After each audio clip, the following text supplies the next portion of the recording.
ഇത് നമ്മളിവിടെ 3 കുട്ടികൾ വാടകയ്ക്ക് താമസിച്ചായിരുന്നു ഈ വീട്ടില്. പെൺകുട്ടികൾ, പഠിക്കുന്ന കുട്ടികൾ. അങ്ങനെ അവരുടെ റൂം അവര് ഒഴിവായി പോയപ്പോൾ അത് ക്ലീൻ ആക്കുന്ന സമയത്ത് കിട്ടിയ മുതലാണ് അതൊക്കെ. ഇതുണ്ടോ, സിഗരറ്റ് കുറ്റി വലിച്ചിട്ട് ഇത് ഇവര് മൊത്തത്തിൽ ക്ലീൻ ചെയ്തിരുന്നു. പക്ഷെ ഈ അലമാരിന്റെ സൈഡിലൊക്കെ ഉള്ളത്, അതേപോലെ ബെർത്തിന്റെ മുകളിലൊന്നും ഇവർ കാണാതെ പോയ സാധനങ്ങളാണ്. 3 പെൺകുട്ടികൾ, അതും ഒരു സ്ഥാപനത്തിൽ പഠിക്കാൻ വന്നാണ്. അപ്പൊ നമ്മൾ ഈ പെൺകുട്ടികളാകുമ്പോൾ പഠിക്കാൻ വരുന്ന കുട്ടികൾക്ക് പിന്നെ ഇങ്ങനെ റൂമൊക്കെ കൊടുക്കുമ്പോൾ അവര് ചെയ്തു കൂട്ടുന്ന, അവര് വലിച്ചു കൂട്ടുന്ന സാധനങ്ങളാണ്. ഇതാണോ, ഇതില് അവരുടെ അടുത്തുള്ള ബോട്ടിൽസും മറ്റുള്ള സാധനങ്ങളൊക്കെ ഉള്ളതൊക്കെ അവര് മാറ്റി. നമുക്ക് അതൊന്ന് കയറി കാണാനോ നോക്കാനോ ഒന്നും പറ്റില്ലായിരുന്നു, 3 പെൺകുട്ടികളാണ്. പക്ഷെ ഇപ്പൊ ഫുള്ളായിട്ട് പോയപ്പോൾ ഇവർക്ക് ഈ അലമാരന്റെ അതേപോലെ തന്നെ ഈ ബെർത്തിന്റെ മുകളിലൊക്കെ ഉള്ള സാധനം ഇവർക്ക് എന്താക്കാൻ പറ്റിയില്ല, മാറ്റാൻ പറ്റിയില്ല.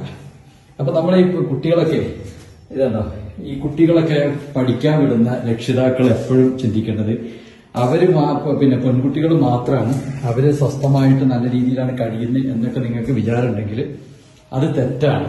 കാരണം എന്താ പറഞ്ഞാല് പെൺകുട്ടികൾ, 3 പെൺകുട്ടികൾ, മലപ്പുറത്തുള്ള 2 കുട്ടികളും അതേപോലെ വയനാട് ഉള്ള ഒരു കുട്ടിയാണ് ഇവിടെ താമസിച്ചിരുന്നത്.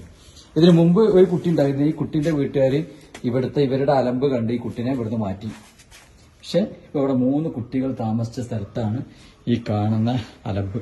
അപ്പൊ കുട്ടികളൊക്കെ പഠിപ്പിക്കാൻ വിടുന്ന ആളുകളെ ഇടയ്ക്കൊന്ന് അവരുടെ സ്ഥിതിയൊക്കെ ഒന്ന് പോയിട്ട് പഠിക്കാം, അവരെങ്ങനെയാണ് അവിടെ ജീവിക്കുന്നത്, അവരുടെ റൂമിലൊക്കെ ഒന്ന് കയറിയിട്ടൊന്ന് സെർച്ച് ചെയ്യാം.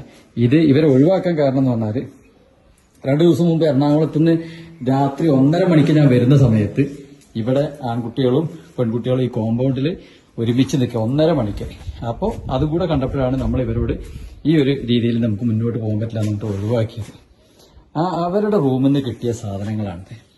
അപ്പോൾ രക്ഷിതാക്കൾ വളരെയധികം ശ്രദ്ധിക്കുക. പെൺകുട്ടികൾ മാത്രമാണെന്ന് വിചാരിച്ചിട്ട് നിങ്ങൾ എന്താക്കണ്ട, അവര് സേഫാണ്, അവര് പിന്നെ വളരെ നല്ല രീതിയിലായിരിക്കുമെന്നൊന്നും നിങ്ങൾ പ്രതീക്ഷിക്കേണ്ട.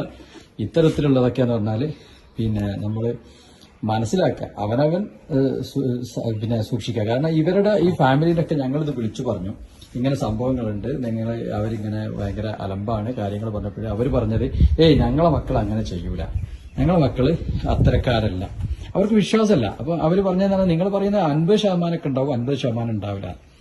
അപ്പോ ഇതെല്ലാം മനസ്സിലാക്കിയിട്ട്, നമുക്കും കുട്ടികളൊക്കെ ഉള്ളതാണ്, ഇതെല്ലാം മനസ്സിലാക്കിയിട്ടാണ് ഈ ഇത്തരത്തിൽ നമ്മൾ പാർട്ടിക്കാരെ വരെ വരെ പരാതി കൊടുത്തിട്ടാണ് ഇവരെ ഇവിടുന്ന് ഒഴിവാക്കിയത്. ഒഴിവായി കഴിഞ്ഞിട്ടുള്ള സിറ്റുവേഷനാണിത്. Okay, thank you.